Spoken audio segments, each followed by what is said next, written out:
come out to go hunting. Did you have any animals on that farm?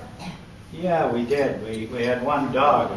She was a real good watchdog, so we called her Bulba. And did that dog have any pups?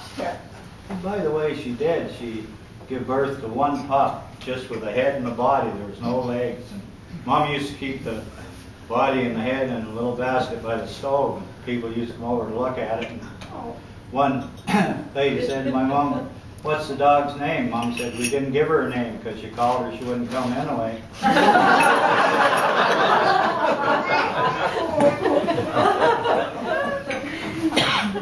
And what was your job on the farm? I was 15 years old till I realized my name wasn't Get Wood.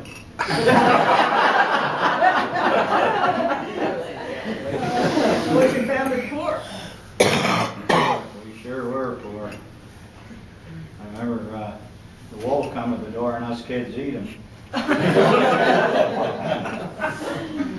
And was there a garbage dump in your area, or how did you?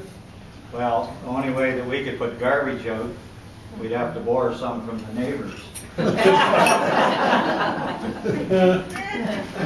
And what did your family have that money couldn't buy?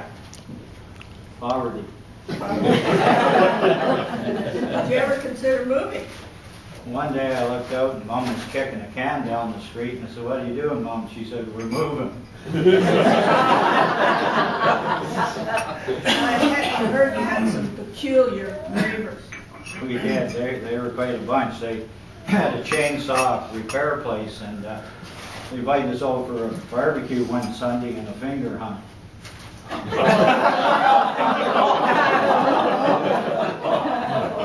Now, being a country boy living so far back in the bush, how'd you make out in school? That was tough. I went to school the first day, and the teacher asked me what my parents' names were, and I said Mom and Dad. Did you have a cemetery in the area? Yeah, we did. We had to walk by a cemetery every day going to school, and one day I was walking by and I looked over, there's a guy in there hugging a tombstone. I wonder, what's going on? So I walked over and I hear him crying, "Oh, why couldn't you have lived? Oh, why couldn't you live?" Got over to him and I said, "Oh, buddy, who was so dear to you wish could have lived?"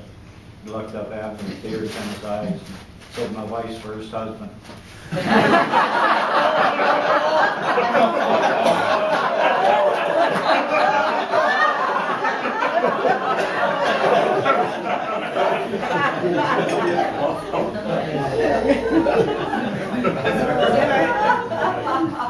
I heard you had a kind of a weird aunt that lived by you.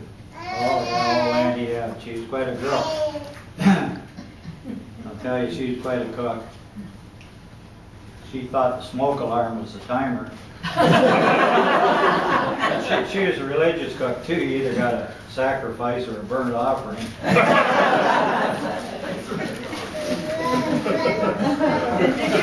Did you play any sports, Ted?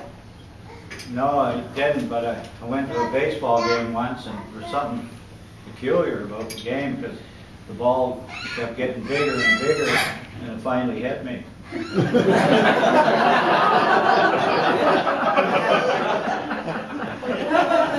I heard you had a little football going there. Well, they asked me if I wanted to play football. I said, I don't know much about it. They said, "Could you pass a football?" I said, "I don't even know if I could swallow one."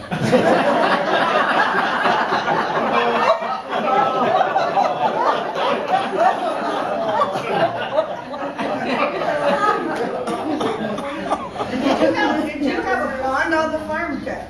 Yeah, my dad built a beautiful pond in the back of the farm, and he used to, he never got back there to look at it too often. One day he was heading back there to check the pond out, and there was a bunch of girls with no clothes on swimming in the pond, and they'd get right in the water, right up to their neck.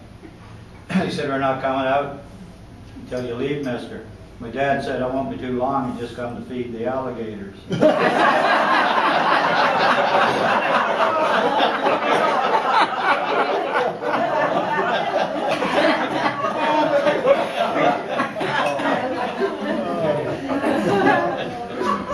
So you had a little town near you and probably a bank. So Lots of guys go into town, kind of hang out, leaning up against the wall, holding the walls up and stuff. Did you have that? Yeah, I come out of the bank one day and I seen this old guy leaning up against the wall and looked kind of sad, so I went up to him and said, "What's wrong, old buddy?" He said, "I had to shoot my dog."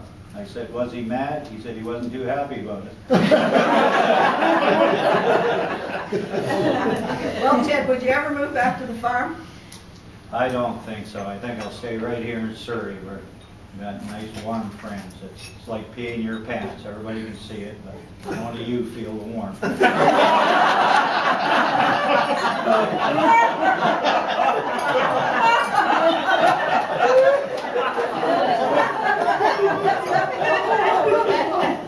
So thanks very much, Ted, for your enlightening of where you grew up, and everybody have a nice day.